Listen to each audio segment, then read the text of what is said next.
Hello, my name is Anne Drian. When Carl Sagan, Steven Soder, and I wrote the Cosmos television series in the late 1970s, a lot of things were different. Back then, the United States and the Soviet Union held the whole planet in a perpetual hostage crisis called the Cold War. The wealth and scientific ingenuity of our civilization was being squandered on a runaway arms race that employed more than half the world's scientists and infested the Earth with 50,000 nuclear weapons. So much has happened since then. The Cold War is history, and science has made great strides. We've completed the spacecraft reconnaissance of the solar system, the preliminary mapping of the visible universe that surrounds us, and we have charted the universe within, the human genome. When Cosmos was first broadcast, there was no World Wide Web. It was a different world.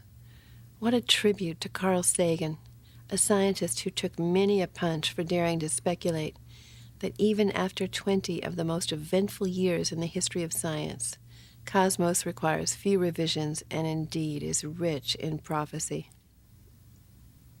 Cosmos is both a history of the scientific enterprise and an attempt to convey the soaring spiritual high of its central revelation, our oneness with the universe.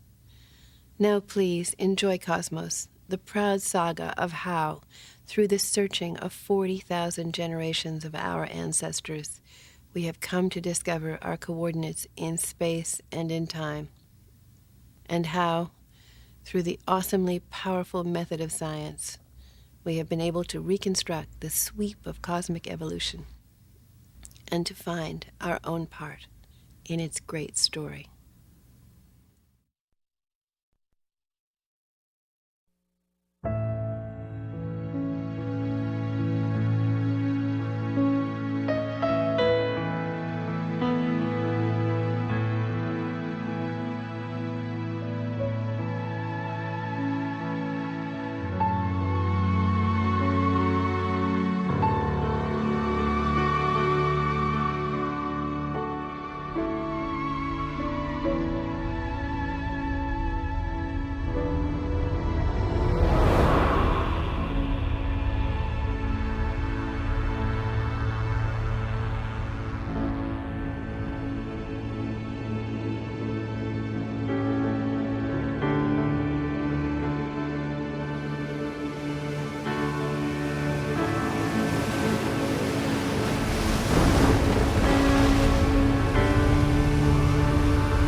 The cosmos is all that is, or ever was, or ever will be. Our contemplations of the cosmos stir us. There's a tingling in the spine, a catch in the voice, a faint sensation as if a distant memory of falling from a great height. We know we are approaching the grandest of mysteries.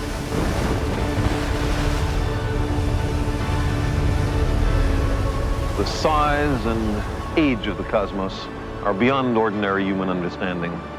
Lost somewhere between immensity and eternity is our tiny planetary home, the Earth. For the first time, we have the power to decide the fate of our planet and ourselves. This is a time of great danger, but our species is young and curious and brave. It shows much promise. In the last few millennia, we have made the most astonishing and unexpected discoveries about the cosmos and our place within it. I believe our future depends powerfully on how well we understand this cosmos in which we float like a mote of dust in the morning sky.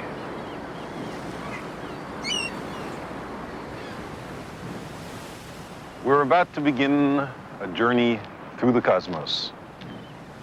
We'll encounter galaxies and suns and planets, life and consciousness, coming into being, evolving, and perishing. Worlds of ice and stars of diamond, atoms as massive as suns and universes smaller than atoms. But it's also a story of our own planet, and the plants and animals that share it with us. And it's a story about us, how we achieved our present understanding of the cosmos, how the cosmos has shaped our evolution and our culture, and what our fate may be.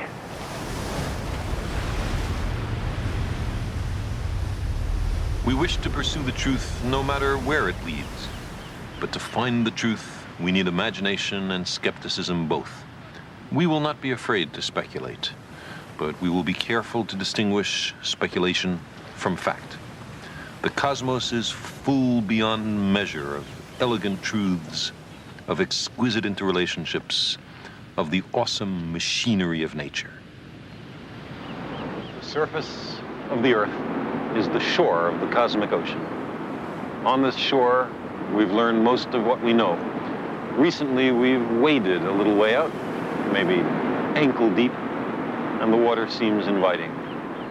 Some part of our being knows this is where we came from. We long to return. And we can't, because the cosmos is also within us. We're made of star stuff. We are a way for the cosmos to know itself. The journey for each of us begins here. We're going to explore the cosmos in a ship of the imagination, unfettered by ordinary limits on speed and size, drawn by the music of cosmic harmonies. It can take us anywhere in space and time. Perfect as a snowflake, organic as a dandelion seed, it will carry us to worlds of dreams and worlds of facts. Come with me.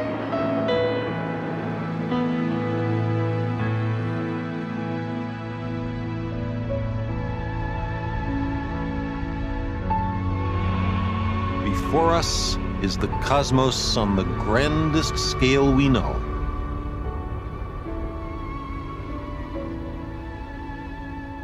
We are far from the shores of Earth, in the uncharted reaches of the cosmic ocean. Strewn like sea froth on the waves of space are innumerable faint tendrils of light, some of them containing hundreds of billions of suns. These are the galaxies, drifting endlessly in the great cosmic dark. In our ship of the imagination, we are halfway to the edge of the known universe.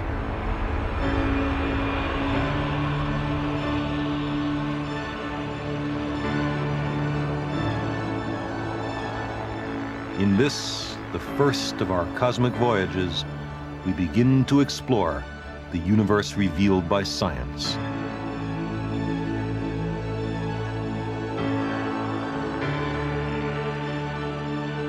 Our course will eventually carry us to a far-off and exotic world, but from the depths of space, we cannot detect even the cluster of galaxies in which our Milky Way is embedded, much less the Sun or the Earth.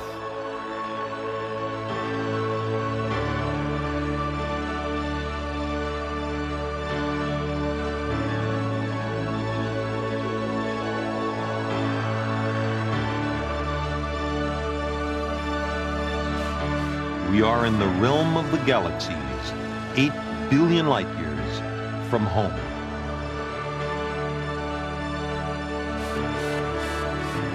No matter where we travel, the patterns of nature are the same as in the form of this spiral galaxy.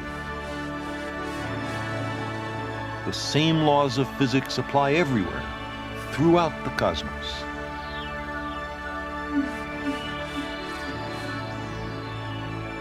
But we have just begun to understand these laws. The universe is rich in mystery.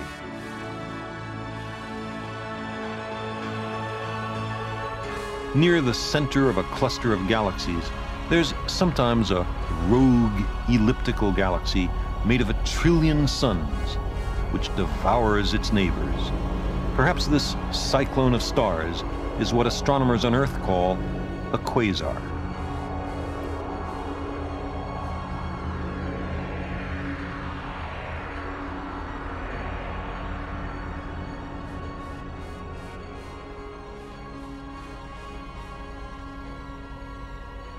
Our ordinary measures of distance fail us here in the realm of the galaxies.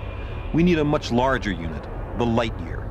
It measures how far light travels in a year, nearly 10 trillion kilometers. It measures not time, but enormous distances.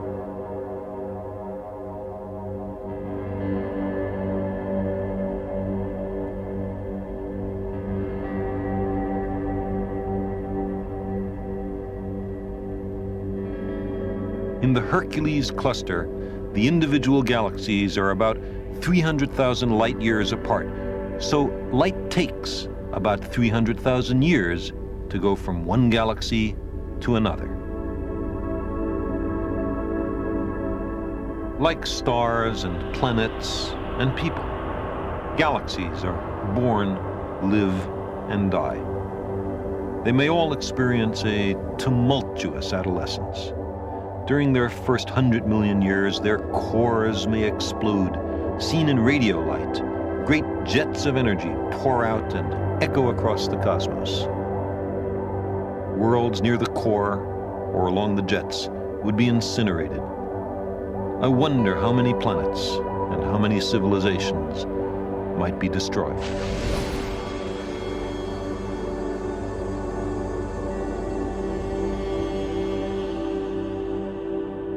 In the Pegasus cluster, there's a ring galaxy, the wreckage left from the collision of two galaxies, a splash in the cosmic pond. Individual galaxies may explode and collide, and their constituent stars may blow up as well. In this supernova explosion, a single star outshines the rest of its galaxy. We are approaching what astronomers on Earth call the local group. 3 million light years across, it contains some 20 galaxies. It's a sparse and rather typical chain of islands in the immense cosmic ocean. We are now only 2 million light years from home. On the maps of space, this galaxy is called M31, the Great Galaxy in Andromeda. It's a vast storm of stars and gas and dust. As we pass over it, we see one of its small satellite galaxies. Clusters of galaxies and the stars of individual galaxies are all held together by gravity. Surrounding M31 are hundreds of globular star clusters. We're approaching one of them. Each cluster orbits the massive center of the galaxy. Some contain up to 1 million separate stars. Every globular cluster is like a swarm of bees bound by gravity, every bee a sun. From the Pegasus cluster, our voyage has taken us 200 million light years to the local group, dominated by two great spiral galaxies. Beyond M31 is another very similar galaxy, its spiral arms slowly turning once every 250 million years.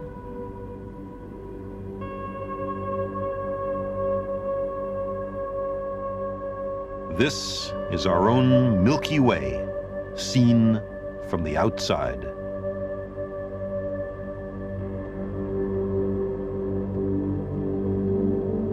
This is the home galaxy of the human species.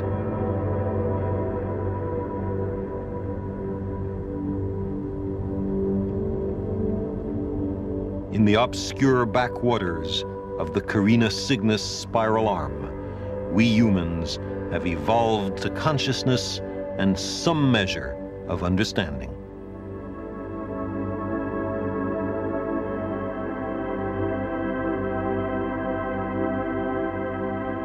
Concentrated in its brilliant core and strewn along its spiral arms are 400 billion suns. It takes light 100,000 years to travel from one end of the galaxy to the other. Within this galaxy are stars and worlds, and, it may be, an enormous diversity of living things and intelligent beings and spacefaring civilizations.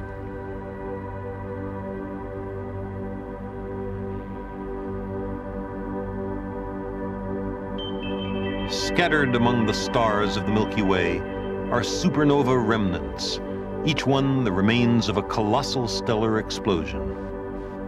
These filaments of glowing gas are the outer layers of a star which has recently destroyed itself. The gas is unraveling, returning star stuff back into space. And at its heart are the remains of the original star, a dense, shrunken stellar fragment called a pulsar, a natural lighthouse, blinking and hissing, a sun that spins twice each second.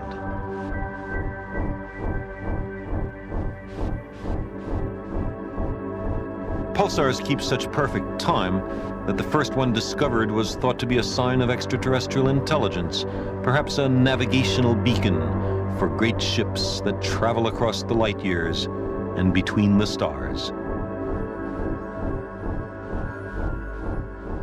There may be such intelligences and such starships, but pulsars are not their signature.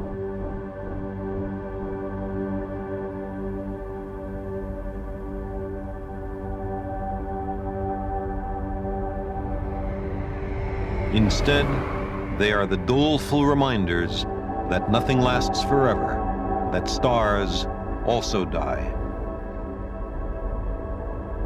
We continue to plummet, falling thousands of light years towards the plane of the galaxy.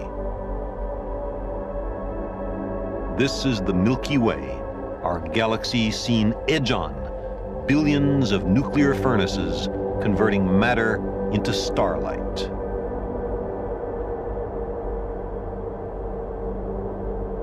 Some stars are flimsy as a soap bubble. Others are 100 trillion times denser than lead. The hottest stars are destined to die young, but red giants are mostly elderly. Such stars are unlikely to have inhabited planets. But yellow dwarf stars, like the Sun, are middle-aged, and they are far more common. These stars may have planetary systems, and on such planets, for the first time in our cosmic voyage, we encounter rare forms of matter: ice and rock, air and liquid water.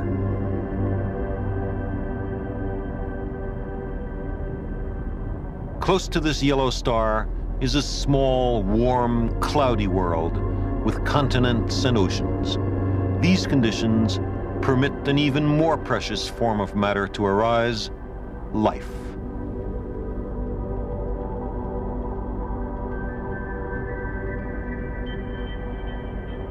But this is not the Earth. Intelligent beings have evolved and reworked this planetary surface in a massive engineering enterprise. In the Milky Way galaxy, there may be many worlds on which matter has grown to consciousness.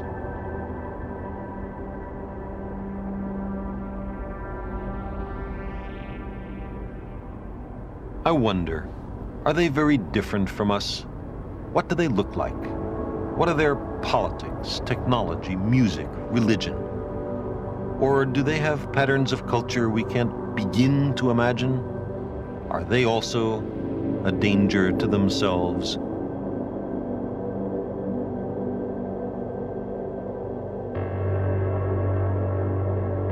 Among the many glowing clouds of interstellar gas is one called the Orion Nebula, only 1,500 light years from Earth.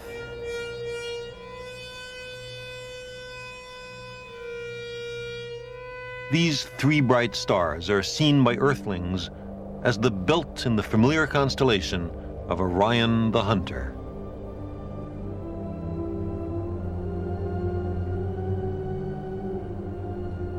The nebula appears from Earth as a patch of light, the middle star in Orion's sword.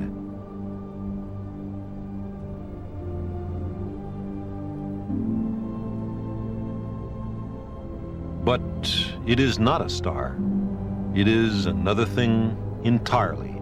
A cloud that veils one of nature's secret places.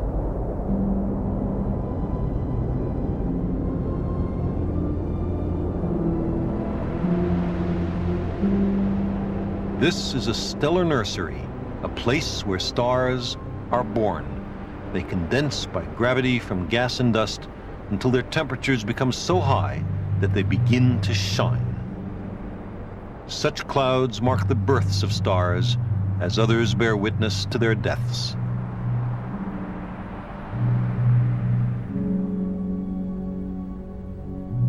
And after stars condense in the hidden interiors of interstellar clouds, what happens to them? The Pleiades are a loose cluster of young stars only 50 million years old. These fledgling stars are just being let out into the galaxy, still surrounded by wisps of nebulosity, the gas and dust from which they formed.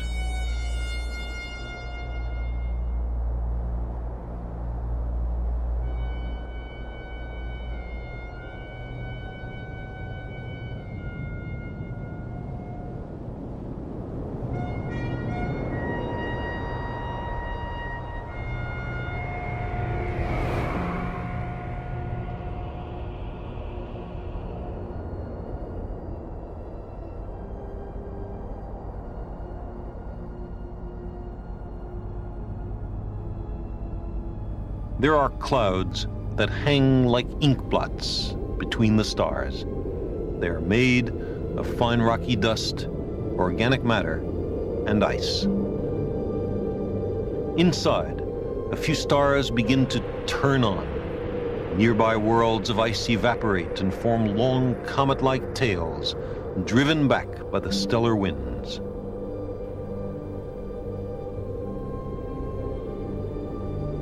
Black clouds, light years across, drift between the stars. They're filled with organic molecules. The building blocks of life are everywhere. They're easily made. On how many worlds have such complex molecules assembled themselves into patterns we would call alive?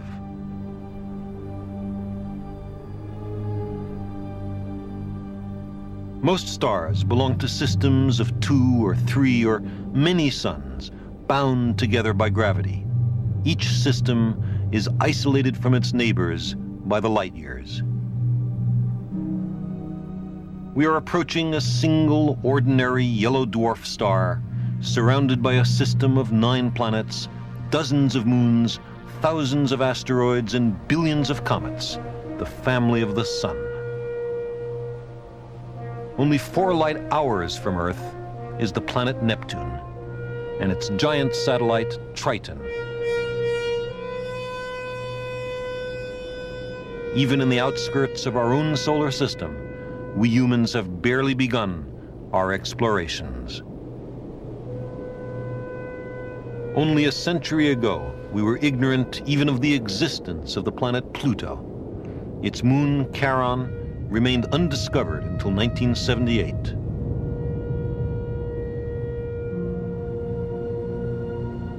The rings of Uranus were first detected in 1977. There are new worlds to chart even this close to home. Saturn is a giant gas world. If it has a solid surface, it must lie far below the clouds we see. Saturn's majestic rings are made of trillions of orbiting snowballs.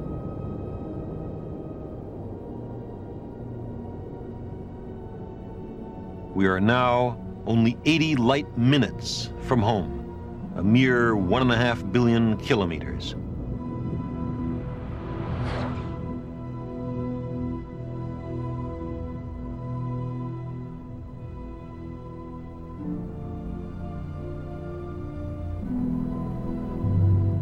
The largest planet in our solar system is Jupiter. On its dark side, superbolts of lightning illuminate the clouds, as first revealed by the Voyager spacecraft in 1979.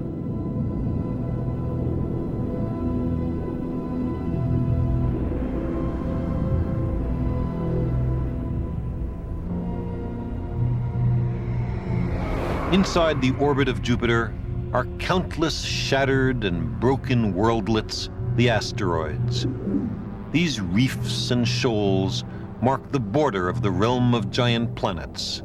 We are now entering the shallows of the solar system. Here there are worlds with thin atmospheres and solid surfaces, Earth-like planets, with landscapes crying out for careful exploration. This world is Mars. In 1976, after a year's voyage, 2 robot explorers from Earth landed on this alien shore. On Mars, there is a volcano as wide as Arizona and almost 3 times the height of Mount Everest. We've named it Mount Olympus.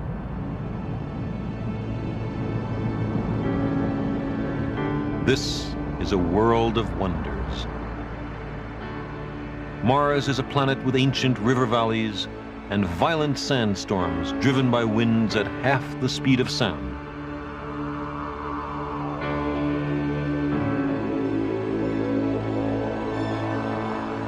There is a giant rift in its surface, 5,000 kilometers long. It's called Valles Marinaris, the Valley of the Mariner spacecraft that came to explore Mars from a nearby world.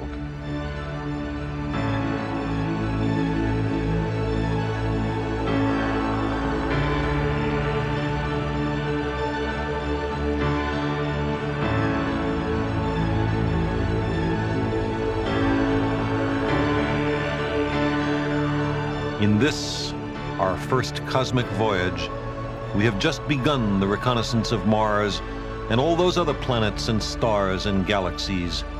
In voyages to come, we will explore them more fully.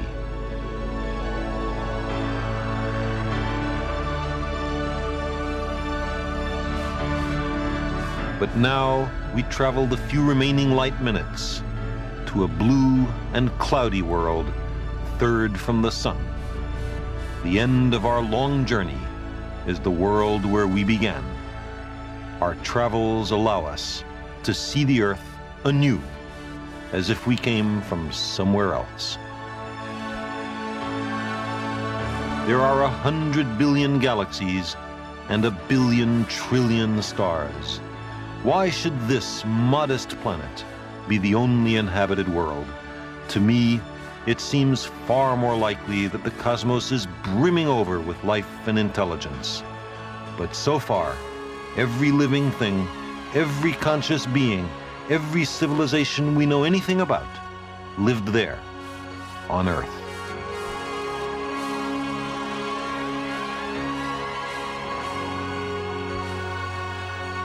Beneath these clouds, the drama of the human species has been unfolding.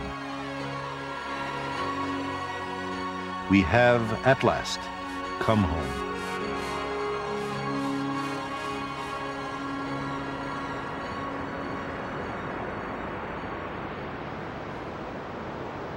Welcome to the planet Earth, a place with blue nitrogen skies, oceans of liquid water, cool forests, soft meadows, a world positively rippling with life. In the cosmic perspective, it is, for the moment, unique. The only world in which we know with certainty that the matter of the cosmos has become alive and aware. There must be many such worlds scattered through space, but our search for them begins here, with the accumulated wisdom of the men and women of our species, acquired at great cost over 1 million years.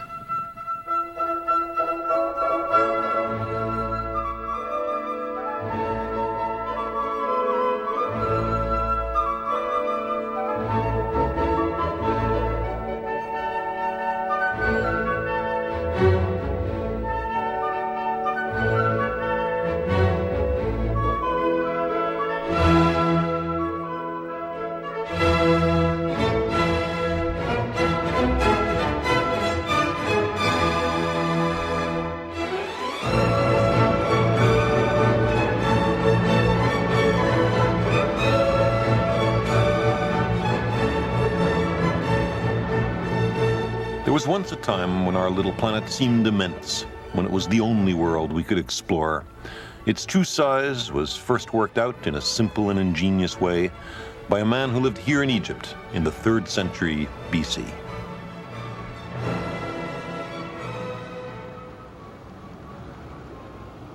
This tower may have been a communications tower, part of a network running along the North African coast by which signal bonfires were used to communicate messages of state. It also may have been used as a lighthouse, a navigational beacon for sailing ships out there in the Mediterranean Sea. It is about 50 kilometers west of what was once one of the great cities of the world, Alexandria. In Alexandria at that time, there lived a man named Eratosthenes. One of his envious contemporaries called him Beta, the second letter of the Greek alphabet, because he said Eratosthenes was second best in the world in everything. But it seems clear that in many fields, Eratosthenes was alpha. He was an astronomer, historian, geographer, philosopher, poet, theater critic, and mathematician. He was also the chief librarian of the great library of Alexandria. And one day, while reading a papyrus book in the library, he came upon a curious account.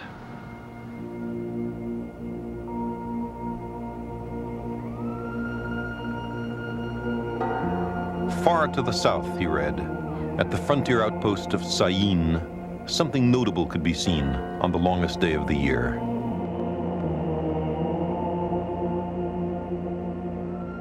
On June 21st, the shadows of a temple column or a vertical stick would grow shorter as noon approached.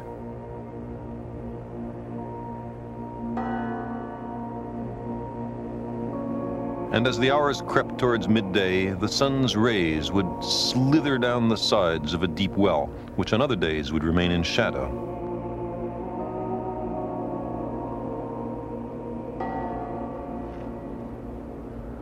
And then, precisely at noon, columns would cast no shadows, and the sun would shine directly down into the water of the well.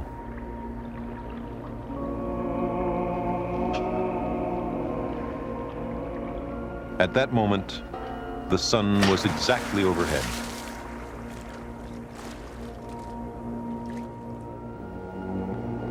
It was an observation that someone else might easily have ignored. Sticks, shadows, reflections in wells, the position of the sun, simple, everyday matters of what possible importance might they be. But Eratosthenes was a scientist, and his contemplation of these homely matters changed the world, in a way, made the world. Because Eratosthenes had the presence of mind to experiment, to actually ask whether, back here near Alexandria, a stick cast a shadow near noon on June the 21st. And it turns out, sticks do. An overly skeptical person might have said that the report from Syene was in error, but it's an absolutely straightforward observation. Why would anyone lie on such a trivial matter? Eratosthenes asked himself how it could be that at the same moment, a stick in Syene would cast no shadow, and a stick in Alexandria, 800 kilometers to the north, would cast a very definite shadow. Here's a map of ancient Egypt. I've inserted two sticks, or obelisks, one up here in Alexandria and one down here in Syene. Now, if at a certain moment each stick casts no shadow at all, that's perfectly easy to understand, provided the Earth is flat. If the shadow at Syene is at a certain length, and the shadow at Alexandria is the same length, that also makes sense on a flat Earth. But how could it be, Eratosthenes asked, that at the same instant there was no shadow at Syene and a very substantial shadow at Alexandria? The only answer was that the surface of the Earth is curved. Not only that, but the greater the curvature, the bigger the difference in the lengths of the shadows. The sun is so far away that its rays are parallel when they reach the Earth. Sticks at different angles to the sun's rays will cast shadows at different lengths. For the observed difference in these shadow lengths, the distance between Alexandria and Syene had to be about 7 degrees along the surface of the Earth. By that I mean, if you imagine these sticks extending all the way down to the center of the Earth, they would there intersect at an angle of about 7 degrees. Well, 7 degrees is something like a 50th of the full circumference of the Earth, 360 degrees. Eratosthenes knew the distance between Alexandria and Syene. He knew it was 800 kilometers. Why? Because he hired a man to pace out the entire distance so that he could perform the calculation I'm talking about. Now, 800 kilometers times 50 is 40,000 kilometers. So that must be the circumference of the Earth. That's how far it is to go once around the Earth. That's the right answer. Eratosthenes' only tools were sticks, eyes, feet, and brains, plus a zest for experiment. With those tools, he correctly deduced the circumference of the Earth to high precision, with an error of only a few percent. That's pretty good figuring for 2,200 years ago.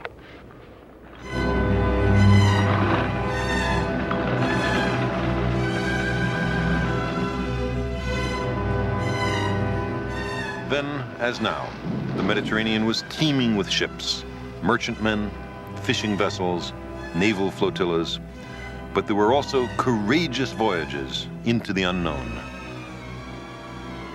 400 years before Eratosthenes, Africa was circumnavigated by a Phoenician fleet in the employ of the Egyptian pharaoh Necho. They set sail, probably in boats as frail and open as these, out from the Red Sea, down the east coast of Africa, up into the Atlantic, and then back through the Mediterranean. That epic journey took 3 years, about as long as it takes Voyager to journey from Earth to Saturn. After Eratosthenes, some may have attempted to circumnavigate the Earth, but until the time of Magellan, no one succeeded. What tales of adventure and daring must earlier have been told as sailors and navigators, practical men of the world, gambled their lives on the mathematics of a scientist from ancient Alexandria.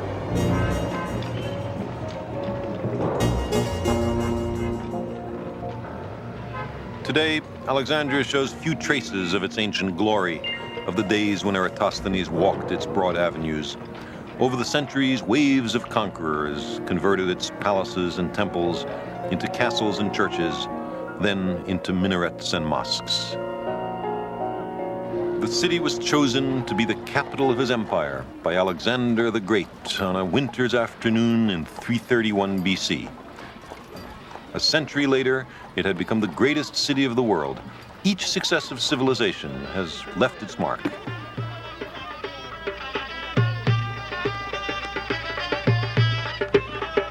But what now remains of the marble city of Alexander's dream? Alexandria is still a thriving marketplace, still a crossroads for the peoples of the Near East.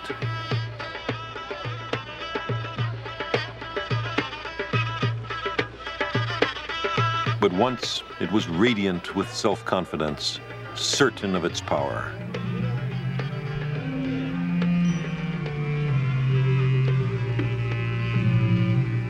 Can you recapture a vanished epoch from a few broken statues and scraps of ancient manuscripts?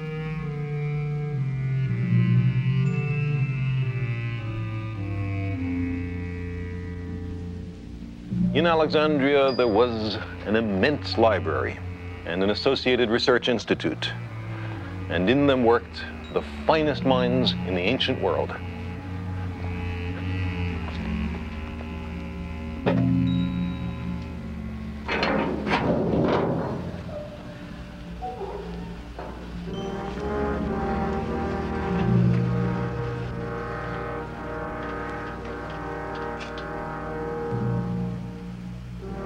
Of Of that legendary library, all that survives is this dank and forgotten cellar. It's in the library annex, the Serapeum, which was once a temple, but was later reconsecrated to knowledge. These few moldering shelves, probably once in a basement storage room, are its only physical remains. But this place was once the brain and glory of the greatest city on the planet Earth.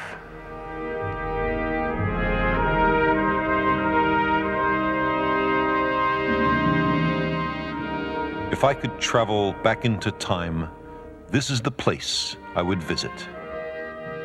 The Library of Alexandria at its height 2,000 years ago. Here, in an important sense, began the intellectual adventure which has led us into space.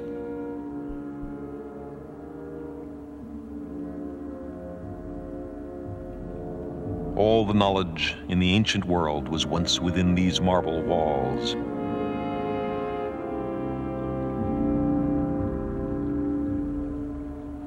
In the Great Hall, there may have been a mural of Alexander with the crook and flail and ceremonial headdress of the pharaohs of ancient Egypt. This library was a citadel of human consciousness, a beacon on our journey to the stars. It was the first true research institute in the history of the world. And what did they study? They studied everything, the entire cosmos. Cosmos is a Greek word for the order of the universe. In a way, it's the opposite of chaos. It implies a deep interconnectedness of all things, the intricate and subtle way that the universe is put together. Genius flourished here. In addition to Eratosthenes, there was the astronomer Hipparchus, who mapped the constellations and established the brightness of the stars. And there was Euclid, who brilliantly systematized geometry, who told his king, who was struggling with some difficult problem in mathematics, that there was no royal road to geometry. There was Dionysius of Thrace, the man who defined the parts of speech, nouns, verbs, so on, who did for language, in a way, what Euclid did for geometry. There was Herophilus, a physiologist who identified the brain rather than the heart as the seat of intelligence. There was Archimedes, the greatest mechanical genius until the time of Leonardo da Vinci. And there was the astronomer Ptolemy, who compiled much of what today is the pseudoscience of astrology.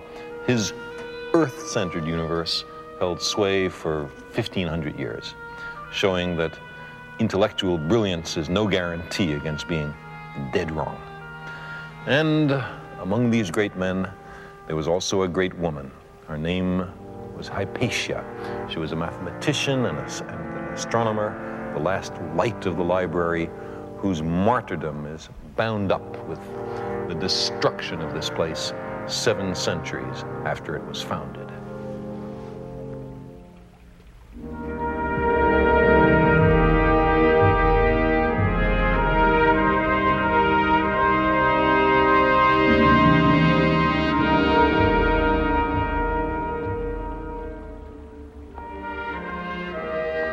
Look at this place. The Greek kings of Egypt, who succeeded Alexander, regarded advances in science, literature, and medicine as among the treasures of the empire. For centuries, they generously supported research and scholarship, an enlightenment shared by few heads of state then or now.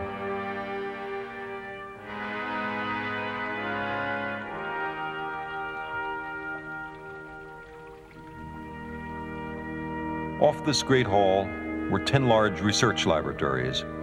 There were fountains and colonnades, botanical gardens, and even a zoo with animals from India and sub-Saharan Africa. There were dissecting rooms and an astronomical observatory. But the treasure of the library, consecrated to the god Serapis, built in the city of Alexander, was its collection of books. The organizers of the library combed all the cultures and languages of the world for books. They sent agents abroad to buy up libraries. Commercial ships docking in Alexandria harbor were searched by the police, not for contraband, but for books. The scrolls were borrowed, copied, and returned to their owners. Until studied, these scrolls were collected in great stacks called books from the ships. Accurate numbers are difficult to come by, but it seems that the library contained at its peak nearly 1 million scrolls.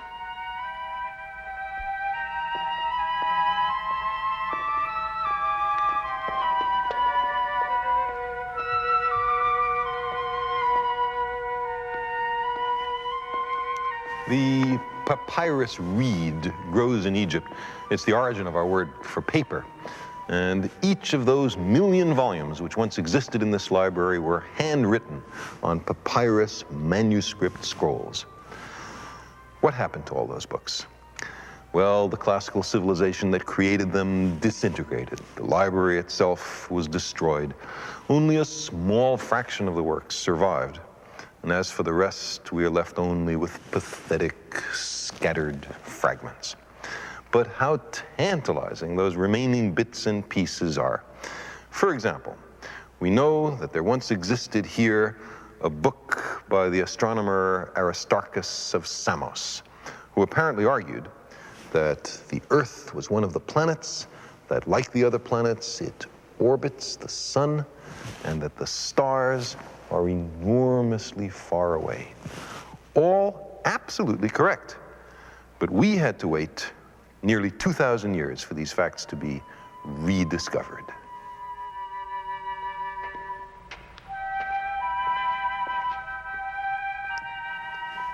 The astronomy stacks of the Alexandria Library.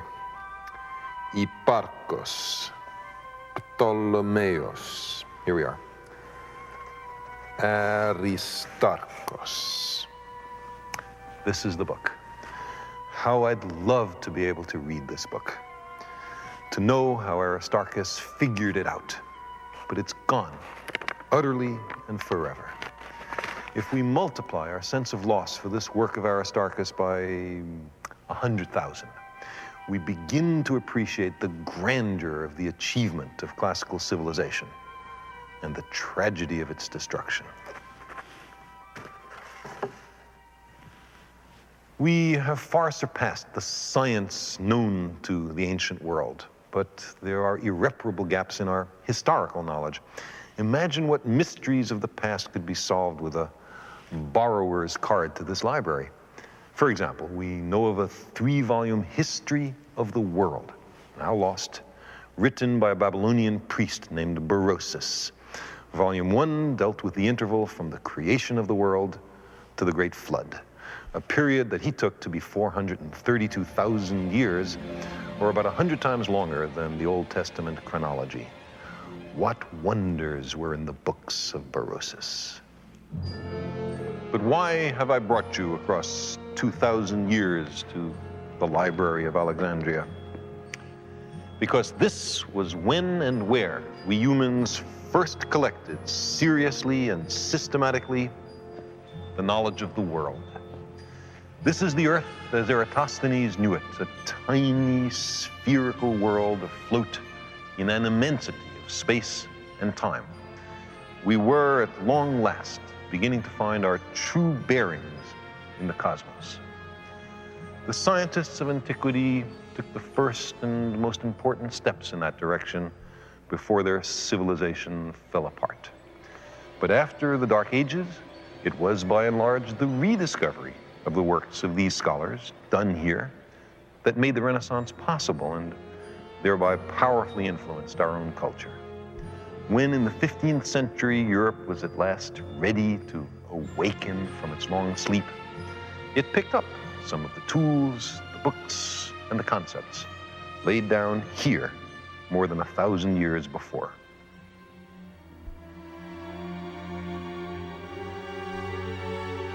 By 1600, the long-forgotten ideas of Aristarchus had been rediscovered. Johannes Kepler constructed elaborate models to understand the motion and arrangement of the planets, the clockwork of the heavens. And at night, he dreamt of traveling to the moon.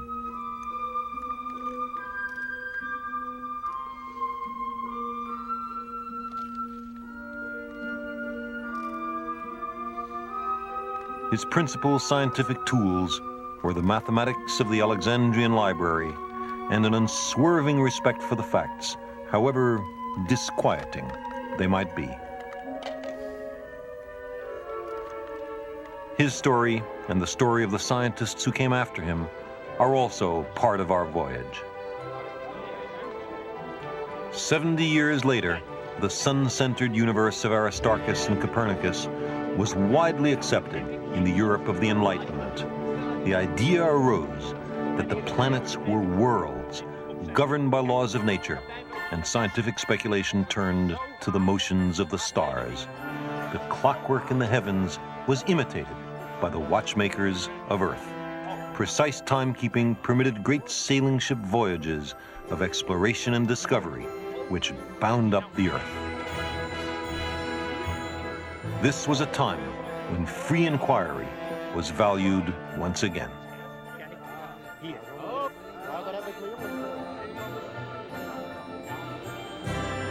"250 years later, the Earth was all explored. New adventurers now looked to the planets and the stars. The galaxies were recognized as great aggregates of stars, island universes, millions of light years away. In the 1920s, astronomers had begun to measure the speeds of distant galaxies.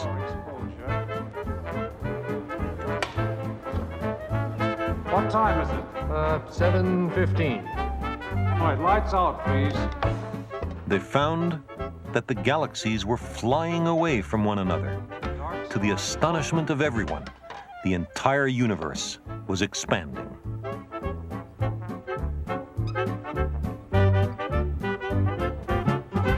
We had begun to plumb the true depths of time and space. The long collective enterprise of science has revealed a universe some 15 billion years old, the time since the explosive birth of the cosmos, the Big Bang.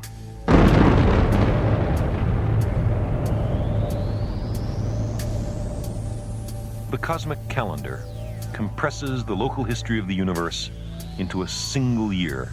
If the universe began on January 1st, it was not until May that the Milky Way formed. Other planetary systems may have appeared in June, July, and August, but our sun and Earth not until mid-September. Life arose soon after. Everything humans have ever done occurred in that bright speck at the lower right of the cosmic calendar. The Big Bang is at upper left in the first second of January 1st. 15 billion years later is our present time, the last second of December 31st.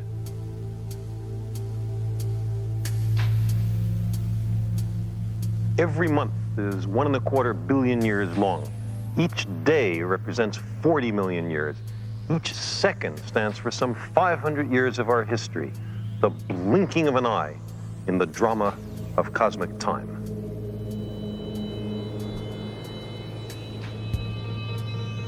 At this scale, the cosmic calendar is the size of a football field, but all of human history would occupy an area the size of my hand. We're just beginning to trace the long and tortuous path which began with the primeval fireball and led to the condensation of matter, gas, dust, stars, galaxies, and at least in our little nook of the universe, planets and life, intelligence, and inquisitive men and women. We've emerged so recently that the familiar events of our recorded history occupy only the last seconds of the last minute of December 31st. Some critical events for the human species, however, began much earlier, minutes earlier. So we change our scale from months to minutes. Down here, the first humans made their debut around 10:30 p.m. on December 31st. And with the passing of every cosmic minute, each minute 30,000 years long, we began the arduous journey towards understanding where we live and who we are. 11:46. Only 14 minutes ago, humans have tamed fire. 11:59:20, the evening of the last day of the cosmic year, the 11th hour, the 59th minute, the 20th second. The domestication of plants and animals begins. An application of the human talent for making tools.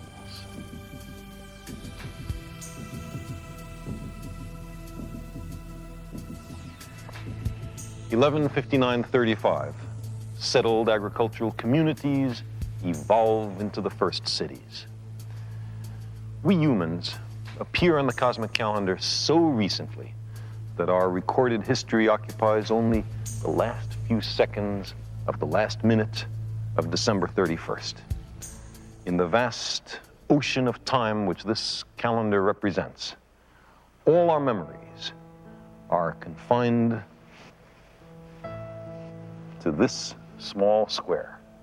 Every person we've ever heard of lived somewhere in there. All those kings and battles, migrations and inventions, wars and loves, everything in the history books happens here, in the last 10 seconds of the cosmic calendar.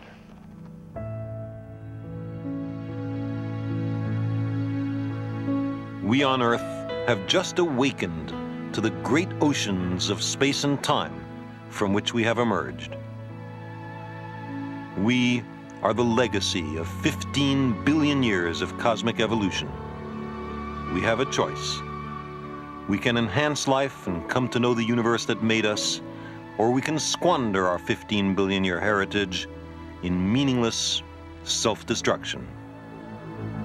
What happens in the first second of the next cosmic year depends on what we do here and now with our intelligence and our knowledge of the cosmos.